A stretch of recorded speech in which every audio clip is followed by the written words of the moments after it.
On the digital maps that charted the ceaseless pulse of global maritime traffic, the Alta was a persistent, if erratic, ghost. Her transponder, the automatic identification system AIs that legally bound every vessel to declare its presence to the world, would flicker in and out like a faulty filament. For those who monitored the Mediterranean's intricate dance of cargo and currents, this behavior was less a malfunction and more a deliberate statement. Hello, I'm Truly.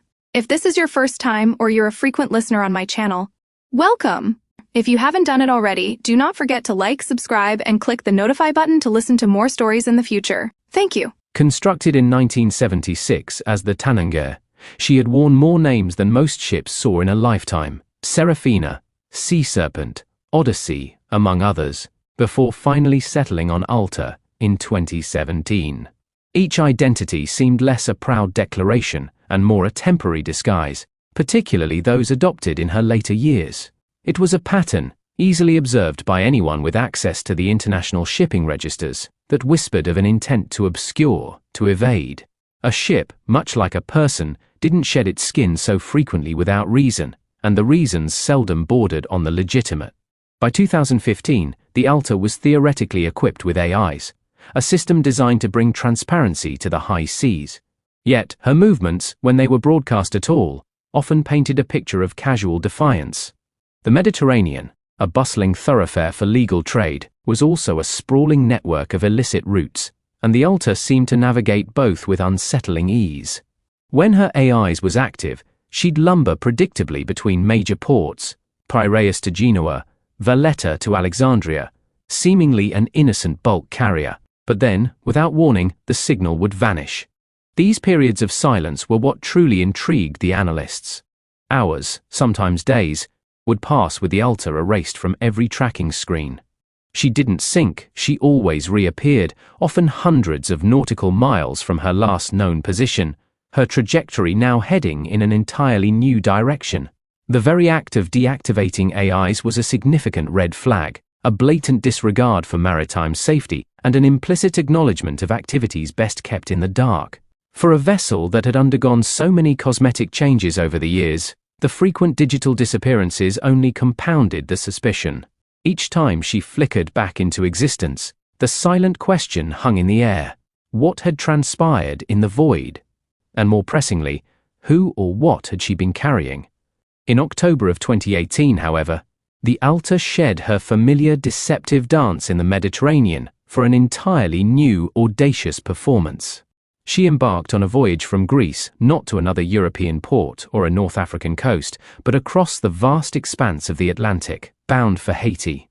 It was an undertaking so profoundly unsuited for a ship of her age and size, typically confined to shorter coastal runs, that it screamed of desperation or an incredibly high-stakes wager.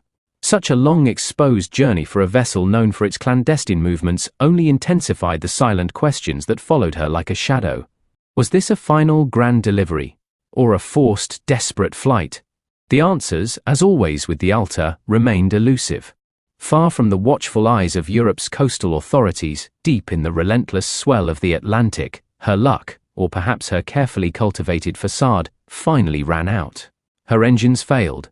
The mechanical heart of the aging vessel gave out, leaving her adrift, a derelict hulk in the indifferent immensity of the ocean. It was the United States Coast Guard that stumbled upon her, an anachronism marooned some 2,200 kilometers southeast of Bermuda.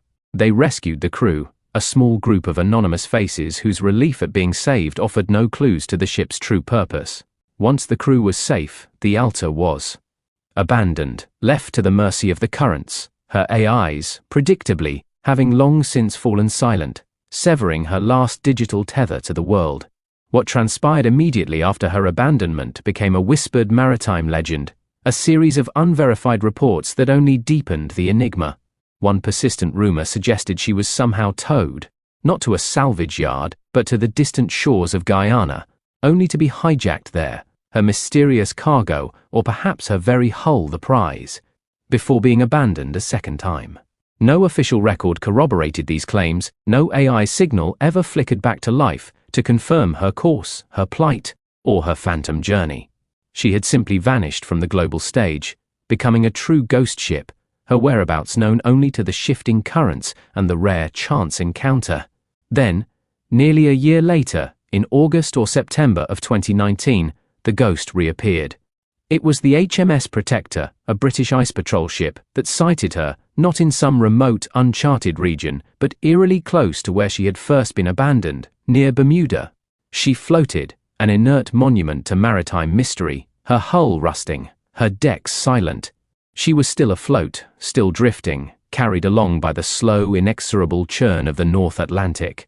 After this second, verified sighting, it was presumed she continued her glacial, unguided migration, a silent derelict tracing an impossibly slow arc across the ocean, eventually towards the rugged, storm-battered coast of Ireland. Her journey remained a testament to the ocean's immense power and indifference, a long, solitary drift utterly unrecorded, a silent question mark carved across thousands of nautical miles, leaving those who watched the digital maps forever wondering about the secrets she carried and the truths she carried to the bottom. Then, as if drawn by some unseen, irresistible force, the Alta aimed for the Irish coast. It wasn't a gentle arrival. On the blustery morning of February 16, 2020, amidst the raging fury of Storm Dennis, the nameless vessel finally, violently, met land. She ran aground with a bone-jarring groan near Ballycotton, Cork, her rusted hull grinding against the unforgiving rocks. For 18 months, she had been a specter, a testament to the ocean's enduring power, and now she was a stark, undeniable reality, sprawled across the jagged shoreline for all to see. Her emergence from the vast, indifferent Atlantic into the stark, public light of an Irish storm instantly captivated the world. A modern-day ghost ship, her long, uncrewed odyssey became a global obsession, a source of endless conjecture and morbid curiosity. Here was a vessel that had simply refused to sink, drifting thousands of miles, carrying nothing but questions. But curiosity quickly gave way to practical problems. Under the Salvage and Wreck Act of 1993, the responsibility for this derelict Leviathan fell squarely upon the Irish Minister for the Marine. Ownership, however, remained as elusive as the Alta's past. Despite frantic efforts to trace her, to pin down who might be held accountable for the wreck, no verifiable owner emerged. Reports conflicted. Was she last sailing under a Panamanian flag when her crew were rescued, or was her last known registry in Tanzania? The whispers of an earlier hijacking, of being towed to Guyana only to be abandoned again, resurfaced, feeding the insatiable appetite for her story. The ship's commercial scrap value was deemed low, almost comically so, especially when compared to the projected cost of her removal, an astronomical sum that could easily exceed €10 million, all to be borne by the Irish Exchequer. Initial efforts focused on mitigating immediate environmental risks. Helicopters hovered, winching 62 barrels of oil from her ruptured holds, a desperate, careful extraction against the backdrop of an unforgiving sea. Once emptied of her toxic potential, she was sealed off, a hulking, silent sentinel, rendered deliberately inaccessible to deter the curious and the opportunistic. Yet, the elements continued their relentless work. By October 2020, the Cork County Council watched with growing alarm as the Alta's hull visibly deteriorated, threatening to split apart under the constant assault of waves and rust. Urgent requests for assistance were sent to other government departments.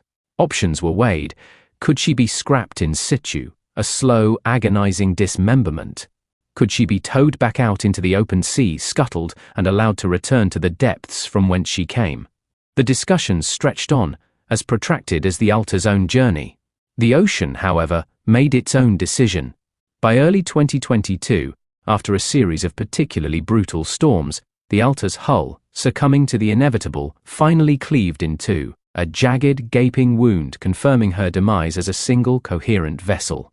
A report released in February 2023 by the Department of Transport and Cork County Council formally concluded that the risk to the general public had been reduced to a medium level, and the environmental risk, after mitigation efforts, was deemed acceptable. As of 2024, the fragmented wreck of the Alta remains exactly where she landed, a permanent, enigmatic monument to a journey that defied expectation and logic. There are no plans for her removal. The risks, both to salvagers attempting the impossible and to the sensitive local environment, outweigh any perceived benefit.